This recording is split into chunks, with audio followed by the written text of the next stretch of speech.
ಓಂ ಶ್ರೀ ಗುರುಭ್ಯೋ ನಮಃ ಹರಿ ಓಂ ಗಂ ಗಣಪತಯೇ ನಮಃ ಓಂ ವಾಗ್ದೇವ್ಯೇ ನಮಃ ಓಂ ವಾಸುದೇವ ಕನ್ನಿಕಾಪರಂ ಶ್ರೀದೇವ್ಯೇ ನಮಃ ಓಂ ಶ್ರೀ ಮಹಾವಿಷ್ಣವೇ ನಮಃ ಶ್ರೀ ಲಕ್ಷ್ಮೀನಾರಾಯಣ ಸಂಯುತಾಭ್ಯೋ ನಮಃ.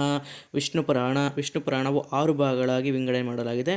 ಅದರಲ್ಲಿ ಒಂದನೇ ಭಾಗದಲ್ಲಿ ಮೈತ್ರಿಯ ಪರಾಶ ಸಂವಾದ, ಪರಾಶರ ಪೂರ್ವ ವೃತ್ತಾಂತ, ವಾಸುದೇವ ಸ್ವರೂಪ, ಸೃಷ್ಟಿಕರ್ಮ ವರ್ಣನೆ, ನಾರಾಯಣ ಸ್ವರೂಪ, ಕಾಲಸ್ವರೂಪ ವರ್ಣನೆ, ವರಾಹಾವತಾರ, ಜೀವ ಸೃಷ್ಟಿಯ ಉದಯ, ರುದ್ರ ಸಂಭವ, ಲಕ್ಷ್ಮೀದೇವಿ ವೃತ್ತಾಂತ, ದುರ್ವಾಸ ಮಹರ್ಷಿಯ ಶಾಪ, ನಾರಾಯಣನ ಶರಣಾಗತಿ, ಕ್ಷೀರಸಾಗರ ಮಥನ, ಭೃಗುವಂಶ, ಧ್ರುವ ಚರಿತ್ರೆ, ವೇಣುವಿನ ಚರಿತ್ರೆ, ಪೃಥುಚಕ್ರವರ್ತಿಯ ಚರಿತ್ರೆ, ಪ್ರಚೇತಸರ ತಪೋದೀಕ್ಷೆ, ಮರೀಷಳ ಜನ್ಮ ವೃತ್ತಾಂತ, ದಕ್ಷನ ವಂಶಾಭಿವೃದ್ಧಿ, ಪ್ರಹ್ಲಾದ ಚರಿತ್ರೆ, ಶ್ರೀಮನ್ನಾರಾಯಣನ ಸಾಕ್ಷಾತ್ಕಾರ, ಅಧಿಪತಿಗಳ ನೇಮಕ ಈ ಭಾಗಗಳು ಹೊಂದಿರುತ್ತವೆ. ಇದರಲ್ಲಿ ನಾವು ಮೊದಲನೇದಾಗಿ ಮೈತ್ರಿಯ ಪರಾಶರ ಸಂವಾದ. ವಿಷ್ಣುವಿಗೆ ನಮಸ್ಕಾರ ಮಾಡುತ್ತಾ, ಓಂ ನಾರಾಯಣಂ ನಮಸ್ಕೃತ್ಯಂ ನರಂಚೈವ ನರೋತ್ತಮಂ ದೇವಿಂ ಸರಸ್ವತಿಂ ವ್ಯಾಸಂ ತಥೋ ಜಯಮುದೀರಯೇತ್. ಪರಾಶರ ಮುನಿಯು ಶ್ರೀ ಮಹಾವಿಷ್ಣು ಪುರಾಣವನ್ನು ಪ್ರವಚನ ಮಾಡುವುದಕ್ಕೂ ಮುನ್ನ ನಾರಾಯಣನಿಗೂ ಹಿರಿಯರಿಗೂ ನಮಸ್ಕರಿಸುತ್ತಾ ಈ ರೀತಿ ಆರಂಭಿಸಿದನು. ಪರಮಾತ್ಮ ಸ್ವರೂಪನಾದ ಶ್ರೀಮನ್ನಾರಾಯಣನಿಗೂ ನರಮಾನವರಲ್ಲಿ ಶ್ರೇಷ್ಠನಾದ ನರನಿಗೂ ಸಕಲ ವಿದ್ಯೆಗಳಲ್ಲೂ ಮೂಲ ಕಾರಣವಾದ ವಾಗ್ದೇವಿಗೂ ಸಮಸ್ತ ಪುರಾಣ ಇತಿಹಾಸ ಉಪದೇಶಕರನಾದ ವ್ಯಾಸ ಮಹರ್ಷಿಗಳಿಗೂ ನಮಸ್ಕರಿಸಿ ಜಯಂ ಎಂಬ ಅಷ್ಟಾದಶ ಪುರಾಣಗಳಲ್ಲಿ ಒಂದಾದ ಶ್ರೀ ವಿಷ್ಣು ಪುರಾಣ ಪ್ರವಚನೆಯನ್ನು ಮಾಡುತ್ತಿದ್ದೇನೆ. ಶ್ರೀ ವಿಷ್ಣುವಿನ ವರಪ್ರಸಾದದಿಂದ ನೆಲೆಸಿ ಪ್ರಸಿದ್ಧಿಯಾಗಿರುವ ಪವಿತ್ರ ಪ್ರಾಂತ್ಯ ನೈಮಿಷಾರಣ್ಯ ಹಿಂದೆ ಚತುರ್ಮುಖ ಬ್ರಹ್ಮನ ಮುಖಪದ್ಮದಿಂದ ಹೊರಬಂದ ಮಂತ್ರ ಸಂಹಿತೆಗಳನ್ನು ಮಧುಕೈಟಭರು ಅಪಹರಿಸಿದಾಗ ನಾಶವಾಗಿರುವ ವೇದಗಳಲ್ಲಿ ಉಳಿದಿರುವ 4 ವೇದಗಳನ್ನು ಮತ್ತೆ ವಿಷಯಗಳಿಗನುಗುಣವಾಗಿ ವಿಭಜನೆ ಮಾಡಿ ವೇದವ್ಯಾಸರೆಂದು ಕೀರ್ತಿಯನ್ನು ಪಡೆದ ಶ್ರೀಕೃಷ್ಣ ದ್ವೈಪಾಯನರ ತಂದೆಯಾದ ಪರಾಶರ ಋಷಿಯ ಉಪದೇಶಿಸಿದ ಶ್ರೀ ಮಹಾವಿಷ್ಣು ಪುರಾಣದಲ್ಲಿನ ಪುಣ್ಯಕ್ಷೇತ್ರ ಈ ನೈಮಿಷಾರಣ್ಯವಾಗಿದೆ. ಈ ನೈಮಿಷಾರಣ್ಯ ತಪೋಭೂಮಿಯಲ್ಲಿ ಪರಾಶರ ಮಹರ್ಷಿಗಳು ಮೈತ್ರೇಯನಿಗೆ ಸಕಲ ವೇದಶಾಸ್ತ್ರಗಳನ್ನೆಲ್ಲವನ್ನು ಸಂಕ್ಷಿಪ್ತವಾಗಿ ಬೋಧಿಸಿ ಸ್ವವೇದಿಕೆಯನ್ನು ಪ್ರಸಾದಿಸಿದರು. ಆತನ ಕರುಣೆಯಿಂದ ಮೈತ್ರೇಯನು ಜ್ಞಾನಸಂಪನ್ನನಾಗಿ ಉತ್ತಮ ಶ್ಲೋಕಕರ್ತನಾದನು.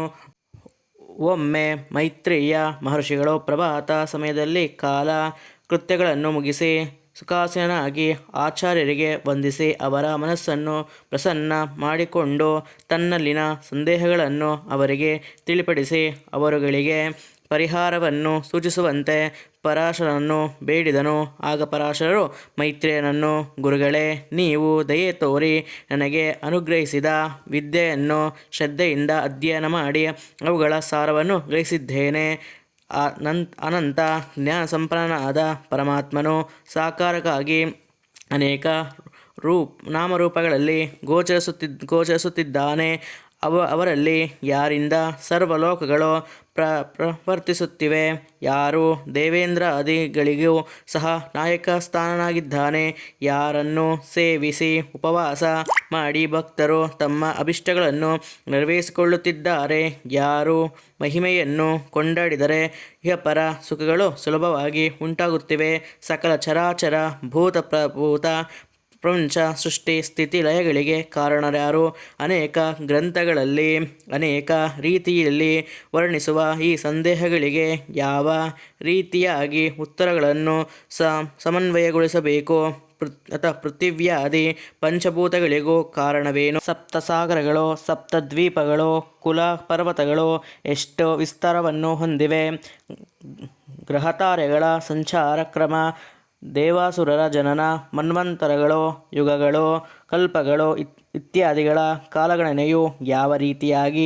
ಸಂಭವಿಸಿತು, ಯುಗ ಧರ್ಮಗಳೆಂದರೇನು, ಆ ಯುಗಗಳ ಅಧಿಪತಿಗಳು ಯಾರು, ವೇದಶಾಸ್ತ್ರದಲ್ಲಿ ಯುಗಗಳ ಪ್ರಮಾಣವೆಷ್ಟು, ವರ್ಣಾಶ್ರಮಗಳು, ಬ್ರಹ್ಮಚಾರ್ಯರೆಂದರೇನು.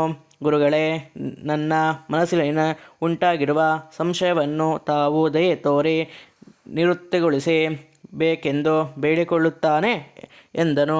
ಮೈತ್ರಿಯನು ಪ್ರಶ್ನೆಗಳನ್ನು ಸಾವಧಾನವಾಗಿ ಆಲಿಸಿ ಪರಾಶರ ಋಷಿಗಳು ತಮ್ಮ ಶಿಷ್ಯನ ಮನಸ್ಸಿನಲ್ಲಿ ಉಂಟಾದ ಸಂದೇಹಗಳು ಗುರು ಶಿಕ್ಷಣವಿಲ್ಲದೆ ಸಾಮಾನ್ಯರಿಗೂ ತಪ್ಪದೆ ಉಂಟಾಗುತ್ತವೆ ಎಂದು ಅಷ್ಟೇ ಅಲ್ಲದೆ ಮೈತ್ರಿಯನು ತನ್ನ ಸ್ವಂತ ಅನುಭವದಲ್ಲಿ ಗೋಚರಿಸಿದ ಧರ್ಮ ಸೂಕ್ಷ್ಮಗಳನ್ನು ವಿಶದೀಕರಿಸುವಂತೆ ಬೀಳುತ್ತಿದ್ದಾನೆಂದು ಗ್ರಹಿಸಿದರು. ನಂತರ ಪರಾಶರರು ಪ್ರಸನ್ನ ಚಿತ್ತದಿಂದ ತನ್ನ ಮನಸ್ಸನ್ನು ಪರಮಾತ್ಮನಲ್ಲಿ ಕೇಂದ್ರೀಕರಿಸಿ ಶ್ರೀ ಮಹಾವಿಷ್ಣುವನ್ನು ಭಕ್ತಿಯಿಂದ ಸ್ಮರಿಸಿದರು. ಪರಾಶರ ಪೂರ್ವವೃತ್ತಾಂತವನ್ನು ನಾವು ಮುಂದಿನ ವಿಡಿಯೋದಲ್ಲಿ ಹೇಳಬಿಡುತ್ತೇವೆ. ಇದೇ ಥರ ವಿಷ್ಣು ಪುರಾಣವನ್ನು ಕೇಳಲು ನಮ್ಮ ಚಾನಲ್ ಸಬ್ಸ್ಕ್ರೈಬ್ ಮಾಡಿ, ಲೈಕ್, ಶೇರ್, ಕಾಮೆಂಟ್ ಮಾಡಿ.